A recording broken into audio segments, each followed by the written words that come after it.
kenapa ya orang Cina di Indonesia itu kesannya kayak lebih kaya atau lebih sukses dari kebanyakan pribumi kita? Walaupun nggak sepenuhnya bisa digeneralisasi, tapi kita nggak menutup mata kalau populasi Tionghoa di Indonesia tuh cuma di bawah 5% aja. Tapi dengan jumlah yang sekecil itu, mereka bisa mengontrol lebih dari 50% ekonomi negara. Bahkan, dalam daftar 50 orang terkaya di Indonesia, posisi-posisi puncak seringkali didominasi oleh para konglomerat keturunan Tionghoa. Ini juga merupakan sebuah data yang nggak bisa kita bantah. Dan kalau kita cari di Google atau ngelihat video-video soal alasan orang Cindo lebih kaya, jawabannya paling karena mereka lebih gigih, lebih hemat, atau suka menabung. Tapi apakah alasannya memang sesederhana itu?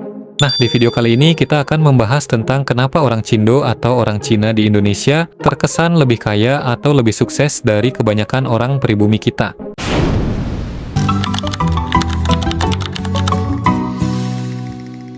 Untuk memahami alasan dibalik kenapa etnis Tionghoa dianggap kaya raya, kita perlu menelusuri jejak sejarah. Kita harus memutar waktu dan kembali ke 1 atau 2 abad lalu yang dimulai dari sejarah kedatangan mereka ke Nusantara. Nah, kedatangan awal etnis Tionghoa ke Nusantara bukanlah sebuah invasi dari orang-orang kaya. Kebenarannya justru sebaliknya. Mereka adalah para perantau yang meninggalkan tanah leluhurnya hanya untuk mencari kehidupan yang lebih baik. Mereka tiba di Nusantara seringkali hanya dengan pakaian di badan dan tekad di dalam hati. Mereka hanyalah seorang perantau yang tiba di tanah baru. Nah, awal mula munculnya stereotip etnis Tionghoa yang suka berdagang bermula dari penjajahan Belanda. Dulu, orang-orang Belanda ngelihat orang Indonesia tuh cuma kuat di bidang produksi hasil tani aja, tapi mereka nggak ngerti cara ngejualnya. Nah, orang Belanda ngelihat ini jadi sumber masalah, karena kalau perekonomian mau tumbuh, maka sistem perdagangannya harus dibenahi dulu. Mereka juga nggak suka ngelihat orang pribumi yang hanya mau jualan cuma pas mood atau lagi kelaparan doang. Nah, dari sini muncullah istilah yang namanya minoritas penengah, di mana orang-orang Tionghoa yang sudah memiliki basic pedagang, mereka ditunjuk sebagai penghubung antara penguasa dengan pribumi. Selain itu, mereka juga berfungsi untuk mengumpulkan pajak, menjadi penyalur informasi, dan mengelola serta mengawasi perdagangan atau urusan ekonomi. Namun terlepas dari benefitnya, posisi di tengah ini sangat rentan, karena di satu sisi mereka punya peluang ekonomi yang baik, tapi di sisi lain mereka juga sering jadi sasaran kecemburuan dari kaum pribumi. Kondisi terjepit inilah yang mendorong mereka untuk mengembangkan solidaritas antar sesama. Mereka jadi sangat bergantung pada jaringan keluarga dan etnisnya sendiri untuk mendapatkan dukungan dan informasi. Selain itu, cara Belanda membuat kubu-kubuan antara pribumi dengan etnis Tionghoa ini juga membuat etnis Tionghoa semakin terjepit lagi. Karena kesannya mereka tuh kayak perpanjangan tangan dari kolonial Belanda. Akibatnya, mereka mulai mendapatkan diskriminasi yang membuatnya jadi susah diterima dimanapun mereka berada. Bahkan di masa Orde Baru, akses mereka dipersulit dan pergerakannya dibatesin. Mereka nggak bisa masuk PNS, polisi, tentara, atau gabung ke politik. Kalaupun ada, itu pun harus orang yang dekat sama penguasa. Ini nggak cuma masalah mata pencarian atau ekonomi aja ya, tapi anak-anak mereka pun juga nggak mendapat akses ke sekolah negeri, yang kemudian membuat mereka jadi harus ngebangun sekolah informalnya sendiri, yang ironisnya kadang lebih bagus dari sekolah negeri. Nah, karena diskriminasi inilah yang ngebuat mereka seolah-olah menutup diri dan nggak mau berbaur dengan kaum pribumi. Setelah kamu mengetahui sejarah ini, mungkin kamu bertanya, kok bisa etnis minoritas ini bisa lebih sukses walaupun dalam tanda kutip mereka dibenci sama mayoritas? Jawabannya, karena mereka punya seperti yang kita bahas sebelumnya, banyak leluhur dari etnis Tionghoa yang datang ke Indonesia tuh sebagai imigran dengan tangan kosong. Mereka nggak punya modal, nggak punya koneksi, dan seringkali menghadapi diskriminasi. Satu-satunya aset yang mereka miliki hanyalah kemauan untuk bekerja lebih keras, lebih lama, dan lebih kuat daripada orang lain.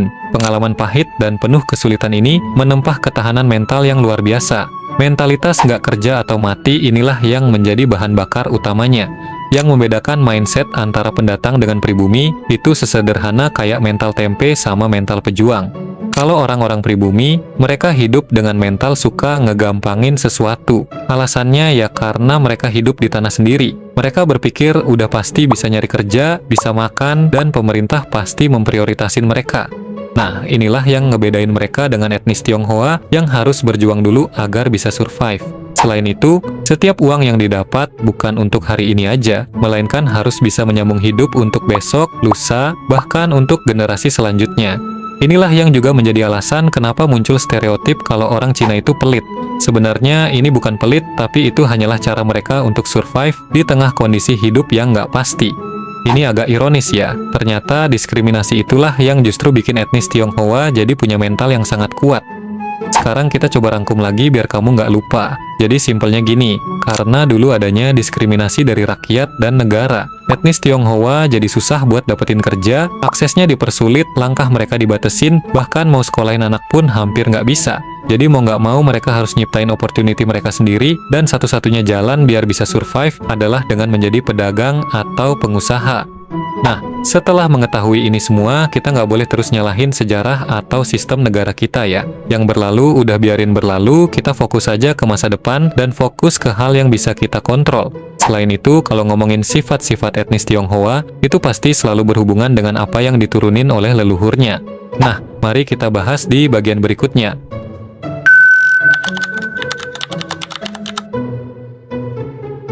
Dari luar, hidup orang Tionghoa terlihat biasa aja. Tapi jika kita perhatiin lebih dalam terkait gimana cara mereka menjalani hidup, maka ada banyak hal yang bisa kita pelajari. Di sini kita akan belajar 7 kebiasaan orang Tionghoa yang terlihat sederhana, tapi berdampak besar dalam hidupnya. Namun, ini bukan untuk ditiru mentah-mentah ya, tapi untuk direnungi, dipilih, dan disesuaikan dengan kebutuhan diri sendiri. Kebanyakan dari kita mungkin baru belajar tentang keuangan ketika udah dewasa. Namun bagi orang Tionghoa, mereka udah diajari sejak dini.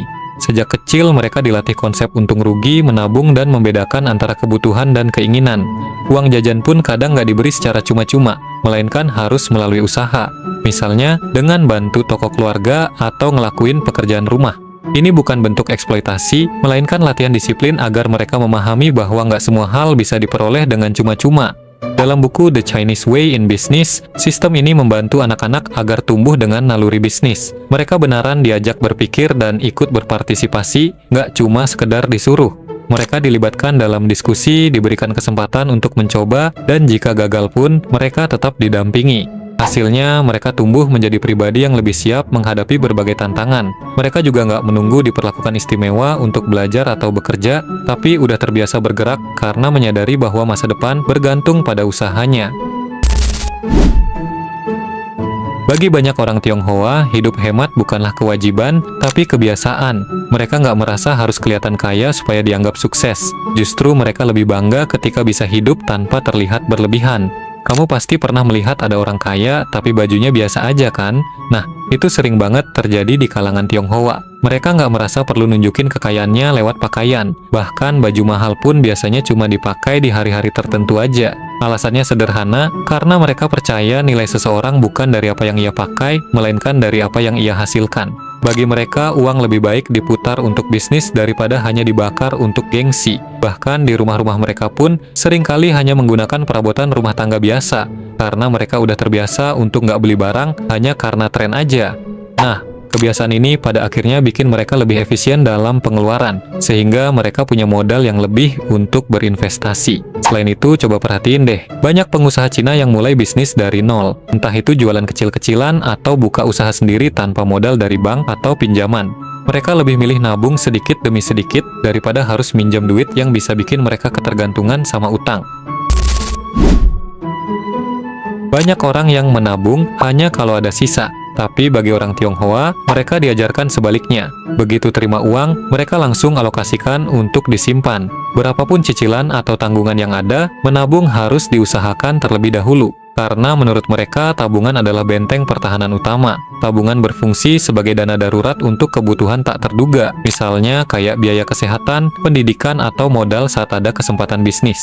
Kebiasaan ini ditanamkan sejak usia dini. Contohnya saat Imlek. Banyak anak-anak yang menerima angpau, uangnya nggak langsung di top up buat FF, tapi diprioritaskan untuk ditabung terlebih dahulu. Kedisiplinan ini berlanjut hingga mereka dewasa, dan sekarang udah nggak aneh kalau ngelihat mereka bisa nabung sekitar 50 hingga 80% dari penghasilannya. Karena bagi mereka, uang itu bukan buat gaya-gayaan, tapi lebih ke alat buat bertahan. Bahkan kalau kita lihat kebiasaan ini melalui perspektif sebuah negara, negara Cina tuh nggak bergantung pada konsumsi domestiknya. Nggak kayak negara kita yang konsumsi domestiknya tuh tinggi banget. Di Cina, mereka lebih ngandelinnya sisi ekspor, karena rakyatnya sendiri lebih doyan menabung daripada belanja. Walaupun rata-rata mereka udah kaya atau lahir dari keluarga berada, mereka masih mau belajar. Setiap kali ada kesempatan atau sesuatu yang baru, mereka akan pelajari hal itu. Mulai dari belajar otodidak, ambil course, sampai dengan mendatangi pakarnya. Mereka nggak mau kehilangan kesempatan yang terlihat menarik. Karena menurut mereka mungkin masih ada kesempatan baru yang mereka nggak tahu. Kayak misalnya terkait kripto atau Bitcoin. Kita semua sadar kan ya, kalau yang muncul di publik pertama kali, yang ngebahas tentang kripto ini rata-ratanya adalah etnis Tionghoa. Kebanyakan dari orang Tionghoa yang kaya, mereka tuh jago banget ngebaca orang. Mungkin karena mereka sering ketemu orang, jadi mereka udah tahu niatnya. Orang-orang Cina yang berkarir ataupun berbisnis, mereka tuh paham banget sama hal ini. Apalagi yang levelnya udah konglomerat. Bagi mereka, bisnis itu nggak cuma soal jualan, tapi juga soal relasi. Semakin luas relasi, semakin gampang pula dapat cuannya. Makanya mereka tuh selalu kelihatan menjaga hubungan baik sama siapapun, baik dari supplier, pelanggan, maupun kompetitor. Dan kalau kamu perhatiin, banyak pebisnis Cina yang kalau ketemu orang baru, mereka nggak langsung ngomongin duit atau bisnis. Biasanya mereka lebih fokus bangun hubungan dulu. Misalnya kayak makan bareng, ngobrol santai, atau kasih bantuan-bantuan kecil tanpa minta imbalan. Bagi mereka, yang terpenting itu hubungannya harus tulus. Mereka nggak cuma pengen untung atau manfaatin orang, karena mereka tahu bahwa suatu hari nanti, hubungan itu bisa jadi aset paling berharga, baik bagi dirinya sendiri maupun bagi bisnisnya. Dalam ekosistem bisnis dan kehidupan orang Tionghoa, reputasi dianggap sebagai mata uang, yang nilainya jauh lebih berharga daripada materi aja. Karena bagi mereka, kehilangan uang adalah kerugian sementara, sedangkan kehilangan kepercayaan adalah kerugian selamanya. Dan ini jugalah yang membuat mereka sangat suka menepati janji, walaupun secara agama kadang mereka nggak sebegitu ketatnya. Integritas inilah yang membuat mereka semakin dipermudah oleh para supplier, bank, ataupun mitra bisnisnya. Karena ketika reputasi orang sudah terbukti, maka pintu peluang akan terbuka dengan sendirinya. Kita semua tahu bahwa kekayaan itu bisa diwariskan. Namun yang jarang orang mau dengar adalah, ternyata kemiskinan itu juga diwariskan. Bagi kita tentu keluarga itu penting, tapi dalam konteks orang Tionghoa, maknanya jauh lebih dalam. Ini bukan sekedar memprioritaskan keluarga, melainkan melihat keluarga sebagai sebuah perusahaan. Kesuksesan individu nggak dilihat sebagai pencapaian pribadi aja, tapi sebagai kontribusi untuk membangun dan mengangkat nama baik keluarga. Bagi mereka, keluarga bukan sekedar kumpulan orang yang tinggal serumah, tapi jaringan yang saling bantu, saling jaga, dan saling memotivasi. Ketika ada satu yang buka usaha, yang lain ikut bantu. Bisa bantu jaga toko, bantu produksi, atau bantu cari pelanggan.